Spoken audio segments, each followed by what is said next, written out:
What's going on, everybody? It's Salvaje. I'm back at it again with another video, and this is my DMC 5 review. I waited like 10 plus years to play this game, man, and I have to say the wait was definitely worth it. Of course, I remember being introduced to the Devil May Cry series when I was younger. I played the HD collection, I played Devil May Cry 4, I played Devil May Cry 4 Special Edition. And talking about Devil May Cry 4, something that always sort of left me a bit disappointed with that game is that we never got the conclusion to Dante versus Virgil. I was always wondering in the back of my head, where is Virgil? What happened to him? Is he ever going to be implemented into the story? Did they just completely forget about him? I remember I tweeted to Capcom a couple of times to make Devil May Cry 5. And I remember back in the day, Devil May Cry 5 wasn't even in Capcom's mind. But guys, it finally released. I wasn't able to afford the game when it first came out, so I said I was just going to wait on it and I'll play it eventually. And it's been on the back of my head all these years, and I finally got to playing it. And as you guys can see by the length of this review, I am so hooked into Devil May Cry 5. I hope you guys enjoyed this review. Let's get right to it. Alright, so I want to go ahead and point out there's going to be some massive spoilers ahead. You have been warned. Again, if you have not played DMC 5, there's going to be some massive spoilers. So play the game and then come back to this review. So, I am very thankful that we finally got a conclusion to Dante versus Virgil. And one of the biggest mysteries, at least to me, in Devil May Cry and the Devil May Cry franchise was always, where is Virgil? What happened to Virgil? How is he? You know, how is he going to play into the story? Is he ever going to come back? We finally got that, and oh boy, was it freaking satisfying. Alright, I'm very, very happy with how the story also played out as time passed. As you got deeper and deeper into the story, you started understanding, you know, other things that you didn't really know at first. Because the story pretty much just starts off like somewhere around in the middle. Alright, and then, you know, you do some backtracking and stuff. I'll talk more about that later. I really like the cutscenes, although sometimes I felt like they were a little bit too long, but I'll talk more about that later as well. One of the things that I also really liked about the story in Devil May Cry 5 is no Kyrie. God, I just don't like Sakura's in video games, alright, because this lady was basically Sakura. Alright, in Devil May Cry 4, Nero was always Kyrie, Kyrie, Kyrie, Kyrie, Kyrie. That was all his personality. Nero has actually grown. You know, he has a partner now, Nico. She's super, super cool. Really like you know, sort of like the interactions that she has with every single character. By the way, I think they did Nico really well. And at first I was like a little bit scared that, you know, some of these new characters that were going to be introduced were going to be a little bit cheesy, but that was actually not the case. And I'm very happy as well that they did a Devil May Cry anime reference as well, basically rewarding Devil May Cry fans like myself with some little Easter eggs here and there. Another thing that I loved, which I talked about it a couple of minutes ago, is the timeline of the story. So the story starts off in the middle. You're getting destroyed by the Demon King Urizen, and you go as Nero and you get destroyed again. I mean, how many video games start off like that? Like, there's 3 types of starts in video games for the most part. You know, one, it's like a boring tutorial and blah blah blah and all this stuff that's going on, and you know, then the story starts building up from there. And then there's those video games that make you feel like a total complete badass when you first start the video game. Devil May Cry 3. And then there's Devil May Cry 5, which just gets you destroyed and intrigued on the first mission. I think that was done so well. The timeline, alright, you know, missions take place on specific timelines in the past, in the future. Something that I think the director of this game did so well is that he actually labeled the timing of all the mission, and before the mission started he would tell you when that specific mission happened in the timeline. You know, if you haven't played the game, like, it's not something that you're going to probably understand, but the point is that this game wasn't like the Witcher Netflix show, which personally for me, I feel like the timeline in that show was all over the place, and I actually had to think to know where the timeline was. Devil May Cry 5 just kindly tells you how everything is happening, where everything is happening. The new character that they introduced, V. I was actually very skeptical about this character when he was introduced, and honestly, I still think that he's way too edgy sometimes. But of course, later on in the story, it was revealed that that was Virgil's like human soul or human form. And then things start making sense, right? Like, that represents how Virgil sees his humanity as very fragile, as very useless, counting on familiars. Or, of course, his tormented thoughts when he was Nilo Angelo. That was so freaking cool when later on in the story you actually find out where these familiar creatures came from. Shadow, Griffin, Nightmare, all very, very cool factors, and give me some PTSD to some Devil May Cry 1 bosses. Like Nightmare, for example. Long story short, V, really, really cool character. I like the way that they integrated him into the story, except for two things.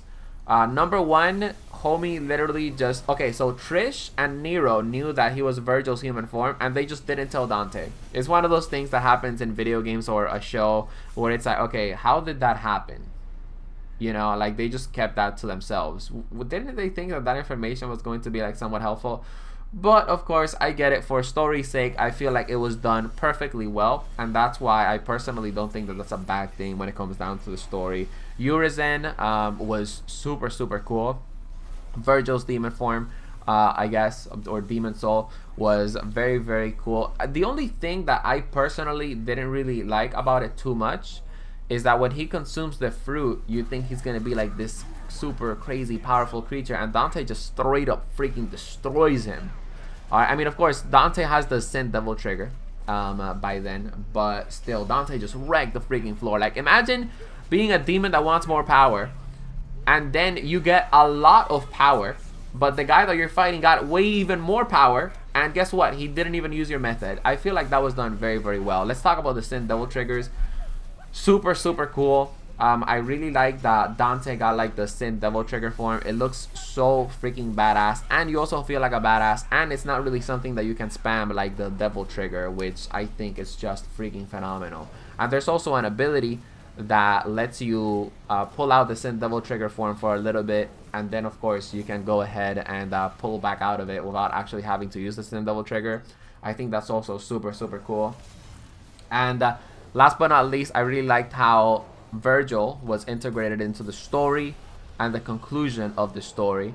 V fusing with Urizen to make a new, stronger Virgil with a Sin Devil trigger. Super, super amazing. And guys, I have not played the Virgil campaign at the time of me making this video. Okay, yeah, that's right. I beat DMC5. I'm about to beat it in Son of Sparta. And I still haven't played the Virgil campaign. I cannot wait to get to that point, because I know you know, as Virgil, you're gonna have to fight Dante. I'm so freaking excited. But that's pretty much it when it comes down to the story. Overall, I just love that, man. The next thing that I want to talk about is the characters. And personally, I actually just want to get V out of the way, because I don't really have much to say about him other than he's somewhat annoying to use. At least I feel sometimes. Maybe it's because I don't really have a lot of you know, practice with him. But when you're trying to pull off combos for Shadow, which is the melee attacker, and also Griffin at the same time, it can be a little complicated. Like, I'm playing around with new control schemes and stuff like that, but it's definitely a little bit hard and complicated. Sometimes with Shadow, for example, I found that a lot of the time I was doing, with Griffin, the bird, sometimes I was doing a technique with Griffin that I didn't even want to do in the first place, because again, the controls were kind of a mess. I just need to improve a little bit though on the forward commands with the lock-ons and stuff like that. That is a little bit true. But I wasn't a huge fan of V, and a lot of people also apparently hate his missions. Again, I really like how these familiars are references to Devil May Cry 1 bosses. Phenomenal. Alright? And I really, really like the mechanic that he actually has to go ahead and kill demons. And of course, Nightmare, his Devil trigger, is freaking cool when he takes out that freaking laser attack. It's so freaking amazing. Love that part about him. I want to talk about Nero next, because this is one of the characters that I actually didn't like about the Devil May Cry series when I first started playing Devil May Cry 4. So here I am playing Devil May Cry 4 for the first time. I think I'm going to be playing as Dante, because, you know, back in the day when I got Devil May Cry 4 as a used copy for the PS4, I mean for the PS3, like, you know, YouTube wasn't really a thing. And I mean, YouTube was a thing, but it wasn't as big as it is now, where like you get to know so many things about a game before a game even comes out. Like back in the day, you bought a game and you just like played it, right? So here I am playing Devil May Cry 3. I'm playing as this new character, Nero, and I'm like, where the hell is Dante? I don't want to play as this fucking noob. Alright, he's not even a demon hunter. Alright, and he's a simp. Anyways, the point is, I really liked Nero the more that I started playing Devil May Cry 4. And when I played the Devil May Cry 4 re-release, the special edition, I definitely started to like Nero way even more, and his playstyle and his combos. And that's something that I'm very, very happy with. The fact that they brought back a lot of the combos actually for Virgil, Dante, and Nero. Which pretty much makes it so that your old experience from previous games is still, of course, transferred over to Devil May Cry 5. Again, playing homage to the hardcore players, which is something that the Devil May Cry director said himself, that real DMC fans are going to really, really like this game, and that's why he's very, very proud of it. And I can see that passion in this game, because this game is amazing, just in case you guys haven't noticed. All in all, I'm really glad that the old mechanics from previous Devil May Cry games are back in Devil May Cry 5. Again, playing homage to the old school players. I appreciate that. Additionally, I feel like Devil May Cry 4 had a bit of a damsel in distress story for Nero, and how he had to be the knight in shining armor and save Kyrie and stuff like that. And of course, it doesn't start off like that, right? Like at first, Nero is a bit curious about the Order of the Sword. Or is he? I don't know. It's been a while since I played Devil May Cry 4. But the point is that I just didn't really like that whole damsel in distress type of story towards the end of Devil May Cry 4, and how Nero was like all about Kyrie, right? In Devil May Cry 4, Nero actually has an objective, and I really, really like that.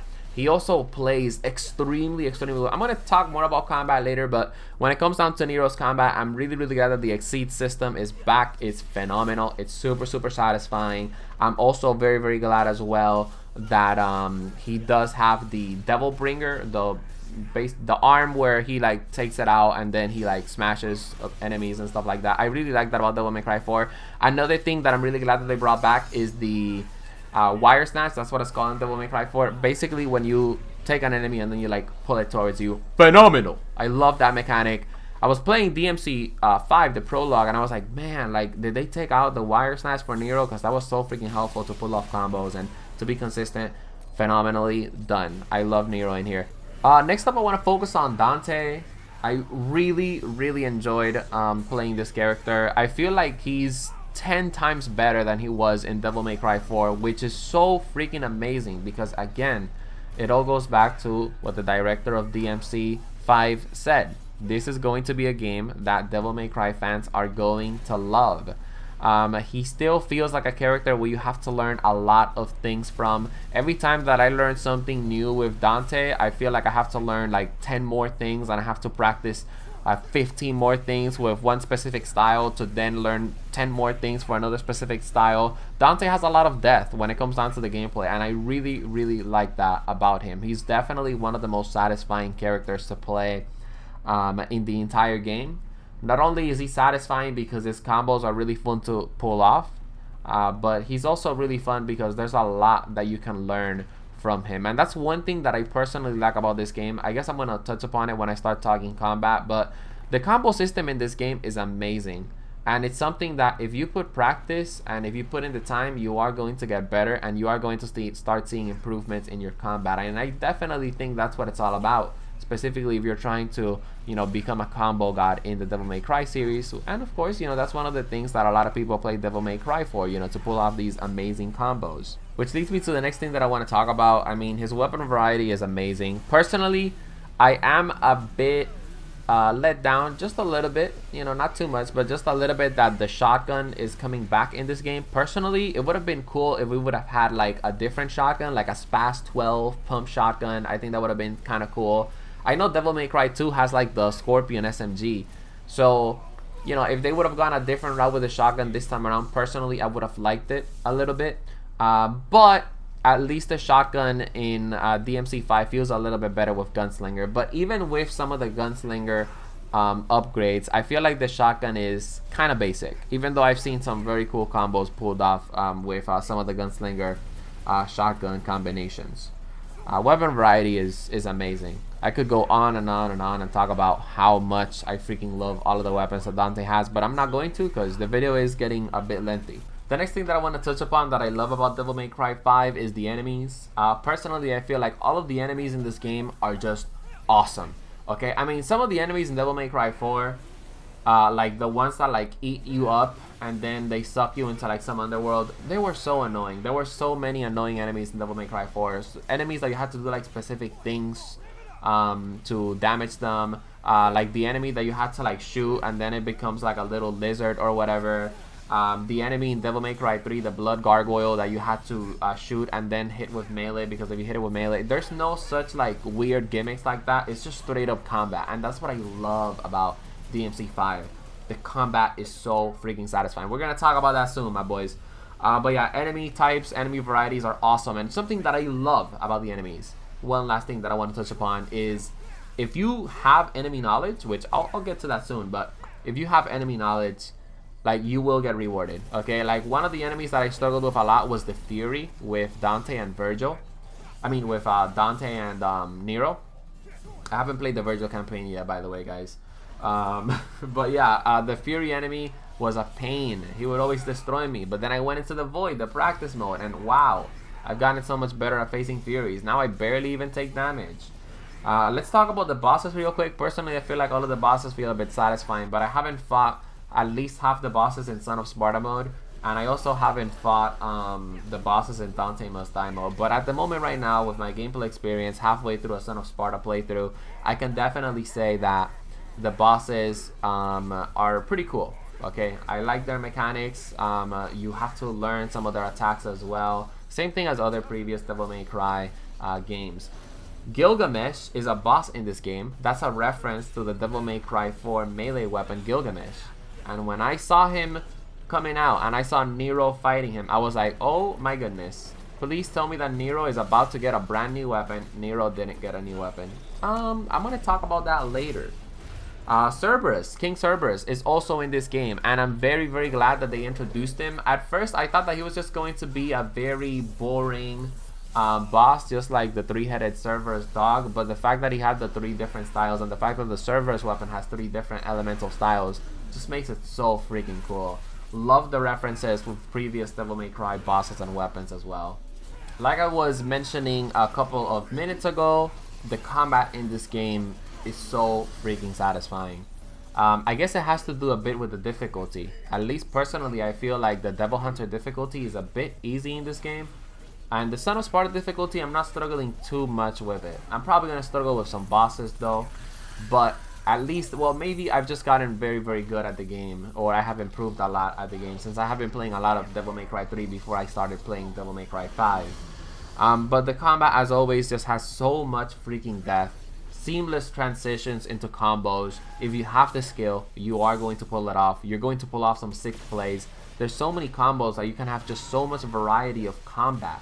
And at the end of the day, that variety of combat is all dependent on you and the time that you put in to learn the mechanics of the game and to learn the combos and the things that you can pull off. And there's even advanced mechanics that I don't even know about yet. And again, that's what I love so much about the combat in this game. It's just extremely in-depth, alright? I also want to go ahead and point out as well, something that I really like about the combat in DMC5 as well, is the fact that it rewards players for knowing the enemies. If you know the enemies, if you know their attack patterns, you're going to have a good time in this game.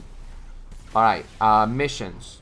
For the most part, I feel like most of the missions are pretty lengthy. It's something that I didn't really like about some Devil May Cry 3 missions. And some Devil May Cry 4 missions were kind of annoying. I'm really, really glad that some of the platforming aspects are out of the game completely, and some of the puzzle aspects are also out of the game completely. I did kind of like them in Devil May Cry 3, don't get me wrong, but I feel like the missions in this game are just boom, kill a couple of enemies, you know, do Devil May Cry type of stuff, and then fight a boss, okay? Of course, not everybody is going to like that, and I definitely have to say that sometimes, you know, you can definitely tell that there aren't any puzzles like in previous Devil May Cry games, because the change of pace in Devil May Cry 5 is just kill enemies, go to another location, maybe solve like a, you know, maybe do like a little platforming, and then you're gonna kill enemies again to again fight a boss. Personally, I like that, alright, at least at the time of me making this video. I do have to say though that not all missions are perfect. For the most part, it is go over here, kill a couple of demons, platform around, kill a couple of demons, platform around, kill a couple of demons, you're done. Or of course, maybe fight a mini boss or two, or maybe fight like an actual boss. Alright, mission 13 is very, very short, but it's a very good way to farm red orbs. So I definitely like that mission. And it can be done as 3 of the playable characters as well. Mission 17 is just you, just straight up going down and just fighting a couple of enemies a couple of times, and then fighting the Cerberus boss. Okay, personally, I feel like that mission could have done, could have been done like a little bit better. But then again, you're pretty much going down to the bottom of the tree, so I'm gonna give the game director some credit. Okay, it was a good mission. Secret missions are back. There's also collectibles as well. Bloody Palace is also back in the game as well. And there is the Void, which is basically an area where you can train your combos. I love that so much about Devil May Cry 5. Oh my goodness. I desperately want this on Devil May Cry 3, but unfortunately we're probably not going to get it. The fact that you can also do all of the missions, all of the story missions with Virgil is amazing. And yes, I did give Capcom my $5 so that I could unlock the Virgil missions. I bought the game on PC, so the MC5 Special Edition on PC doesn't come with Virgil, but that's okay because I think it was worth every single cent. Even though I haven't played the Virgil stories yet, because, I'm trying to beat the game on Son of Sparta right now. The game has, of course, multiple difficulties. It has the normal difficulty, Devil Hunter, and then, of course, it has Son of Sparta, hard, and then has Dante Must Die mode, very hard. And then Heaven or Hell, which you die in one hit, but enemies die in one hit. And then Hell and Hell, which, you die in one hit, but the enemies don't. I'm definitely going to beat the game on Dante Must Die mode. That's the goal, and definitely be on the lookout for my video on beating my first Devil May Cry game on Dante Must Die mode. I cannot wait to make that video. It's definitely not going to be an easy journey, that's for sure. When it comes down to miscellaneous thing, I did play Devil May Cry 5 on the PC, and I have to say the game is very well optimized for PC. Now you guys might be thinking, Salvaje, what do you mean it's well optimized for PC? Guys, there are some games out there, alright, that are not well optimized for PC, even though we're on 2021. I'm taking a look at you, Call of Duty Modern Warfare, a game that was developed by a billion-dollar company, and their game was extremely terribly optimized for PC for a lot of reasons.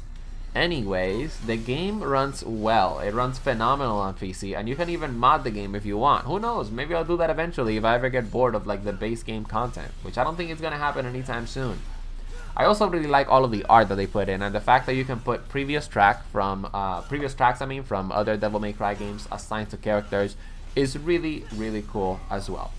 I want to talk about some negatives. You can actually buy the Super Dante costumes and stuff like that, Super Nero costume, Super V costume. You can buy them.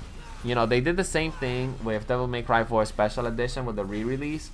Personally, I think that these types of skins should be earned. I mean, that's why I'm playing Dante Must Die mode in the first place when I get to it, because I want to unlock these skins, but I want to earn them, I understand not everyone is going to be able to be Dante Must Die mode. Maybe I'm one of those people, who knows?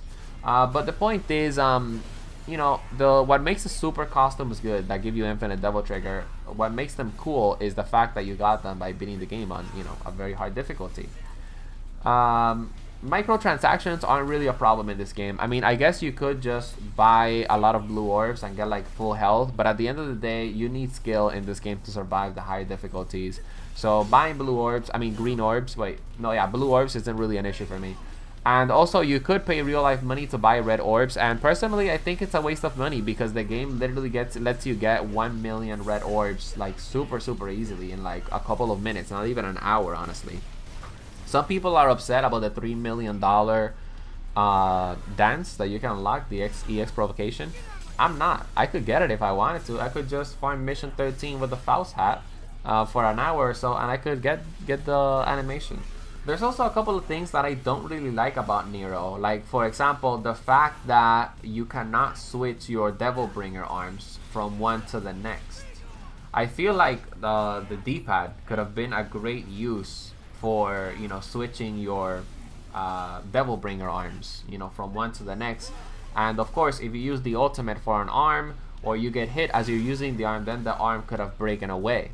That's another thing that I don't like about Nero, the fact that he has a button that breaks away his arm. I mean, I get it, it's a very cool gameplay function, don't get me wrong, I'm glad that it's there, but personally for me, when I saw Nero fighting the boss Gilgamesh, I wanted Nero to get the Gilgamesh boots and gauntlets, and he didn't. And that was very disappointing because, again, the Gilgamesh boss is a reference, most likely, to the Devil May Cry 4 Gilgamesh weapon.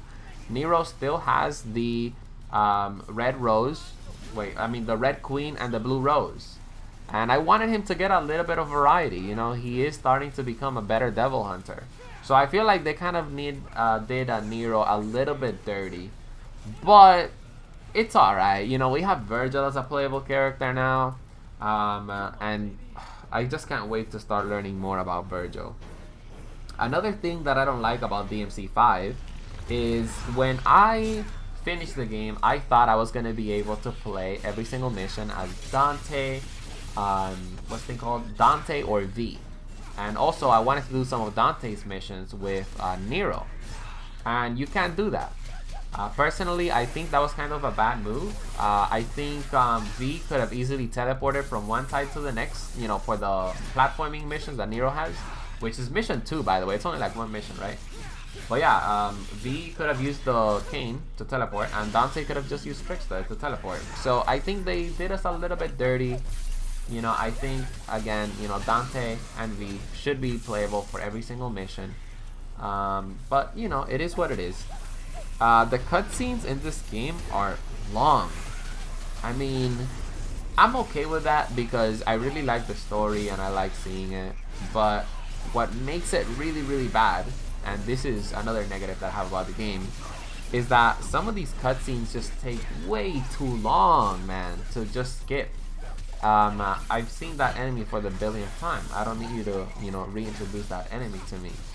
I really wish that there was an option in Devil May Cry games to just turn off cutscenes. I mean, if cutscenes were able to be turned off, this game could also be speedrun even better as well. A negative that I have for Dante is that his Devil Sword Dante only has one air combo, at least from my understanding. I'm pretty sure that it does. And also, sometimes I'm trying to do a Helm Breaker with Devil Sword Dante, and homie just swings his sword once, and it's really, really annoying. I just need to get better at doing Helm Breakers, I guess. But I also think that sometimes this game lets you stay in the air for way too long, and that can cause you to mess up some combos. But again, it does give you, you know, more, I guess you could say, chances to pull off stylish combos in the air and stuff like that. And another negative that I have about this game is the, you know, the style system with the rankings. I feel like it's kind of easy to get an A rank in this game, even an S rank. And at Smoking 6 style, if you kind of have some of the basics of the game and vary your attacks a little bit, you can get it very easily as well. It's a good mechanic with the quadruple S ability that Dante has, but personally I feel like the styling system could be just, you know, could have been just a little bit better. I think the reason why they made it a little bit easier, I guess, is because probably they wanted new people that got into the Devil May Cry franchise to feel very good about themselves when they saw that style thingy go up. But of course, at the end of the day, what they also could have done is they could have just made the style meter just a little bit harder on the higher difficulties. And maybe that's the case. Maybe, you know, that is going to be a thing in Dante Must Die Mode, the difficulty that I haven't played yet.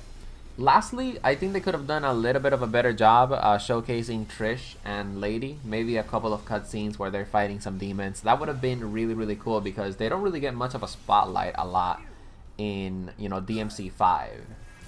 Even though they might get like a spin-off game, that would be cool.